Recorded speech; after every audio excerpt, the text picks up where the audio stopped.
Doctor வணக்கம் doctor. வாங்க வாங்க உட்காருங்க. இந்த ஹாஸ்பிட்டல் வந்திருக்கோம், அப்புறம் கூப்பிட்றேன்.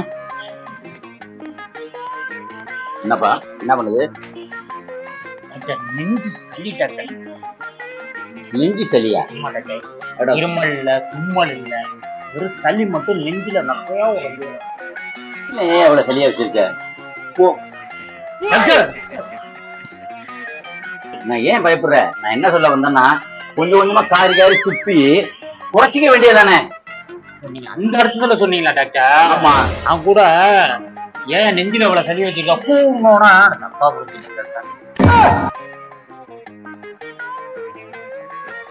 மூச்சு விடு, நல்லா இழுத்து விடு.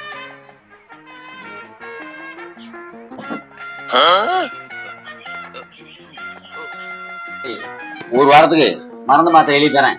பேரெல்லாம் எழுத வேணாம் டாக்டர். எனக்கு நண்பர் ஒருத்தர் சொன்னாரு. என்னன்னு?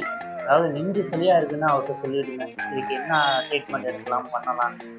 அவரு தான் சொன்னாரு, ஒன்றும் இல்லை, உங்க ஊர்ல திருத்தணி டாக்டர் இருக்காரு, அவரை போய் பாரு, எல்லாம் சரியாயிடுங்க டாக்டர். சரி, அதனால உங்களை பார்க்காதான் டாக்டர் வந்து அந்த மருந்து மாத்திரை எல்லாம் எனக்கு வேணாம் டாக்டர்.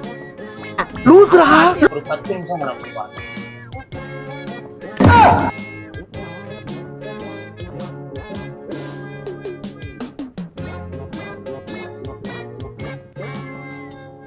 என்னங்க எனக்கு ஒண்ணுமே புரியல. அதுதான் எனக்கும் புரியல.